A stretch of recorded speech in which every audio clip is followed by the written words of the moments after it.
कुछ नहीं जिसको चाहिए, उसको क्या करना है? उसको परमात्मा से केवल प्रेम करना है, नेह करना है। कोई मांग नहीं है, कोई डिमांड नहीं है, कुछ नहीं चाहिए। बड़े ऐसे पात्र हुए हैं, भगवान भी देना चाहे हैं लेकिन लिया नहीं है भक्तों ने, तो उनको निर्द्वंद होकर, निरपेक्ष होकर भगवान नारायण की उपासना करनी चाहिए। अब सुखदेव जी बड़े महत्व की बात बता रहे हैं, उसको ध्यान से सुनिए। निष्काम अथवा सकाम, जो व्यक्ति इन दोनों प्रकार से भजन करता है वो तो मान लो मनुष्य जीवन को सार्थक कर रहा है, लेकिन जो मनुष्य जीवन पाने के बाद भी दोनों प्रकार से भजन नहीं करता, भगवत नाम नहीं लेता, भगवत कीर्तन नहीं करता है, भगवत कथा नहीं सुनता है, वो कौन है? सकाम भी पूजन नहीं करता, निष्काम भी पूजन नहीं करता, भजन नहीं करता, कीर्तन नहीं करता, मनुष्य का शरीर है, हट्टा कट्टा शरीर है, खा पी के तंदुरुस्त है, लेकिन भजन नहीं करता है। तो जानते हो सुखदेव जी कह रहे हैं वो मनुष्य होते हुए भी पशु है। मनुष्य रूपेण मृगाश चरन्ति।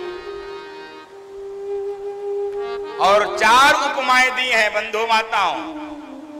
जो मनुष्य शरीर पाके भजन नहीं करते, 4 प्रकार से सुखदेव जी ने उपमा दी है। पहली उपमा क्या है?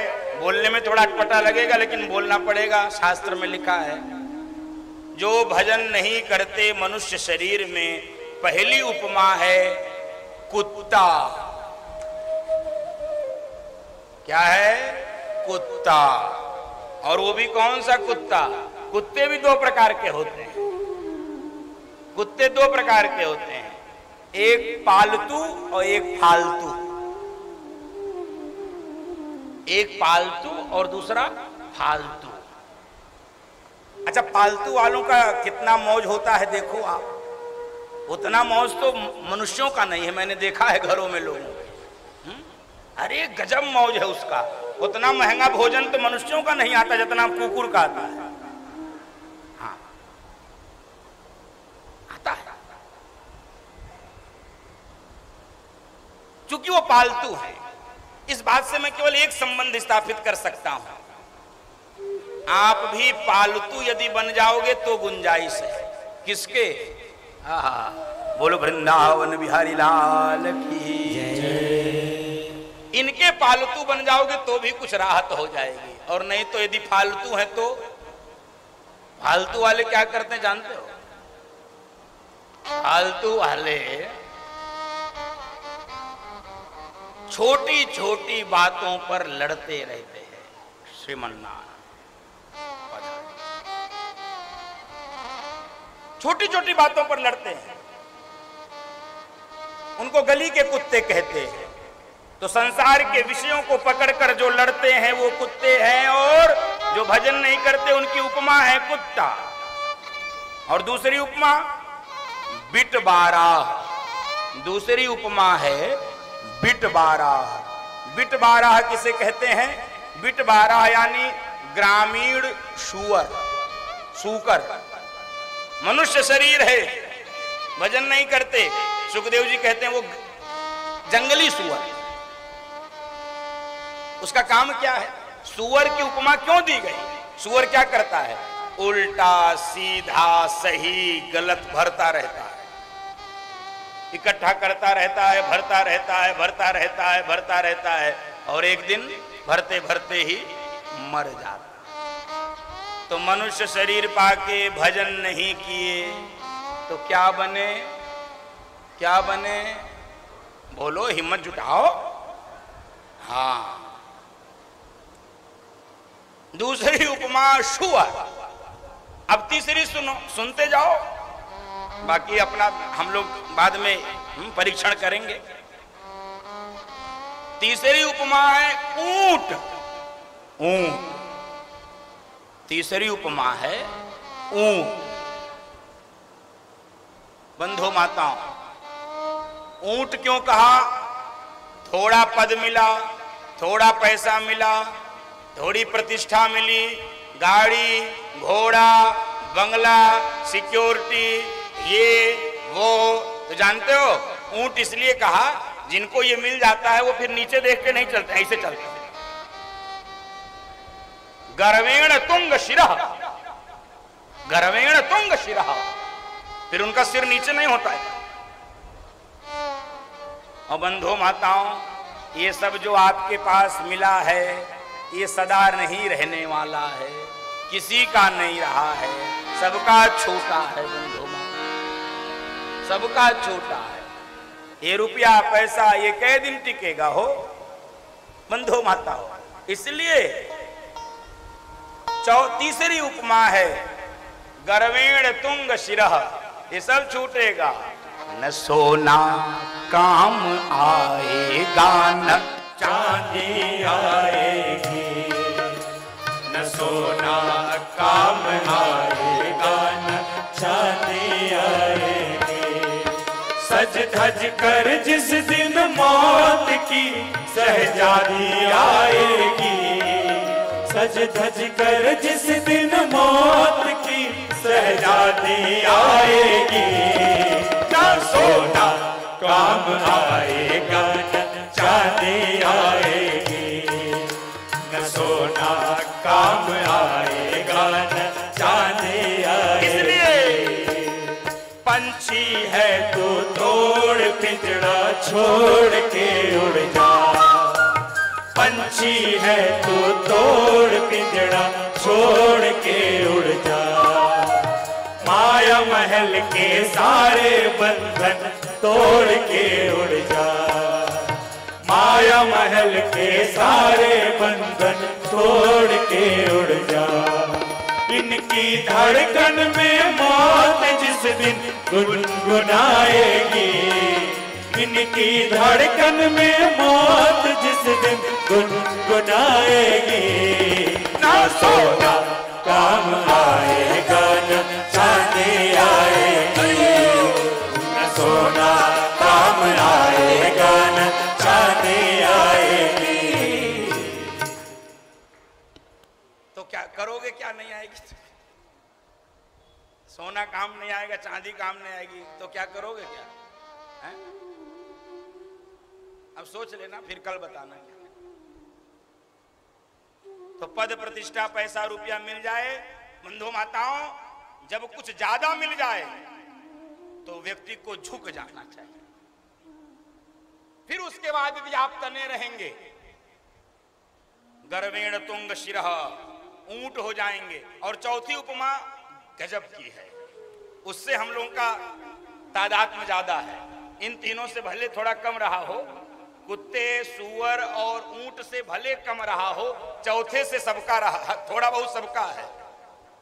अब आप कल्पना करिए कौन सी उपमा है चौथी उपमा। मनुष्य शरीर पाके भी जो भजन नहीं करता, बताइए कौन बताएंगे? कल्पना करके सोचिए क्या सुखदेव जी दिए होंगे उपमा। कुत्ता बता चुके, सूअर बता चुके, ऊंट बता चुके, अब क्या उपमा दिए होंगे जो मनुष्य शरीर पाके भजन नहीं करता? जानते हो क्या?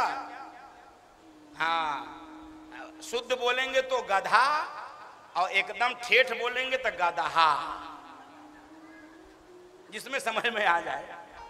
शुद्ध बोलेंगे तो गधा और ठेठ बोलेंगे तो गदहा। गधा करता क्या है? जीवन भर बोझा ढोता है, जीवन भर ढोता है, ढोते ढोते ढोते वो क्या करता है? मर जाता है। मिला क्या? कुछ नहीं। कहीं हम भी तो बोझा नहीं ढो रहे हैं? कहीं हम भी जीवन भर बोझा तो नहीं ढो रहे? ढो रहे ढो रहे ढो रहे, पता नहीं चल रहा क्यों ढो रहे, किसके लिए ढो रहे हैं, कब तक ढो रहे हैं? अरे कोई समय तो आना चाहिए जब लग जाए कि ढोना बंद करो, भजन करो।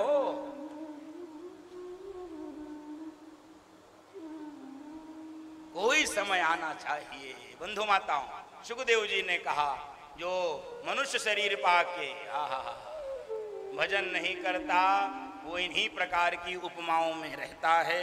और देखो भाई, वह पुरुष पुरुष पशुतुल्य है जो भजन नहीं करता है। साहित्य संगीत कला विहीन, इसलिए कहा गया है साक्षात पशु पुच्छ विषाण हीन।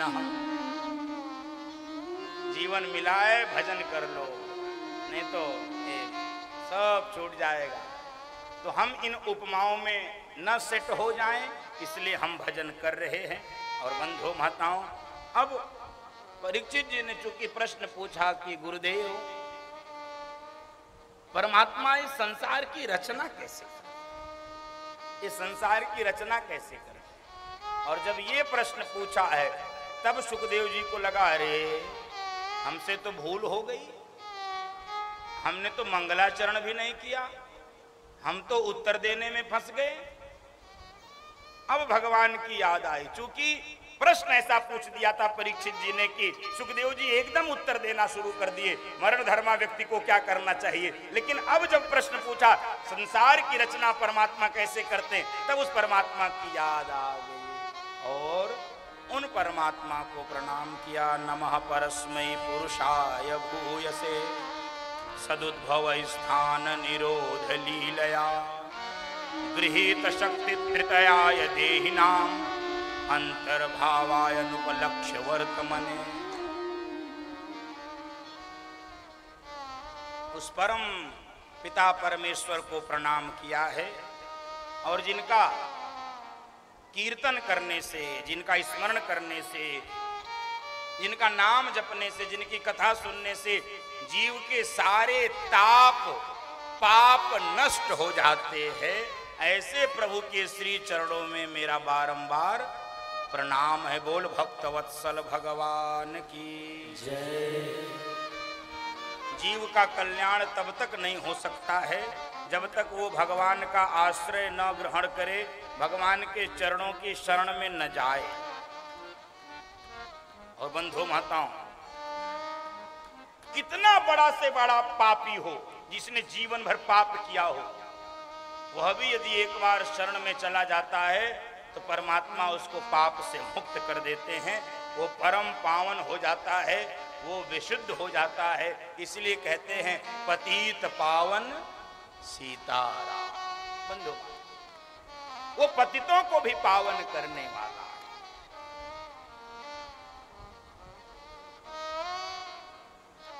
और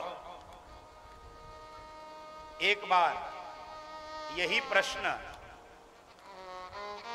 ब्रह्मा जी से पूछा था नारद जी ने, जिसको आज परीक्षित जी पूछ रहे हैं सुखदेव जी से कि परमात्मा कैसे इस जगत की रचना करते हैं। यही एक प्रश्न नारद जी ने ब्रह्मा जी से पूछा। ब्रह्मा जी एक दिन ध्यान लगाकर बैठे थे तो नारद जी ने कहा, ब्रह्मा जी तुमने इस सारे संसार की रचना की है, तुम ही संसार बनाए हो, तो जब तुम संसार बनाए हो तो आखिर तुम किसका ध्यान कर रहा है? तुमसे भी बड़ा कोई है क्या? तुमसे भी पहले कोई है क्या? तुमसे भी श्रेष्ठ कोई है क्या? किसका ध्यान कर रहे हो? आहा। तो बंधु माताओं, ब्रह्मा जी ध्यान लगाकर बैठे थे। नारद जी को उन्होंने बताया है, सुनो, श्रीमन नारायण प्रभु के नाभि कमल से ब्रह्मा जी का जन्म हुआ है। भगवान के नाभि से ब्रह्मा जी प्रकट हुए। और ब्रह्मा जी जब प्रकट हुए तो सोचने लगे कि मैं कौन हूं, मैं कौन हूं, हु एम आई। और यही बड़ा प्रश्न होता है, यही प्रश्न हम सबको भी सोचना चाहिए बार बार, मैं कौन हूं, मैं कौन। ब्रह्मा जी सोचे, चारों दिशाओं में देखना चाहते थे, चारों दिशाओं में चार मुख प्रकट हो गए ब्रह्मा जी के। जल और वायु के अतिरिक्त कुछ नहीं दिखलाई पड़ रहा था। जल और वायु के अतिरिक्त कुछ भी ब्रह्मा जी को नहीं दिखलाई पड़ा। तो ब्रह्मा जी के कान में दो अक्षर सुनाई पड़े। दो अक्षर कौन कौन से? त और प। त और प, तप। बोल भक्तवत्सल भगवान की जय। माइक चल रहा है हो, वाह, चलो।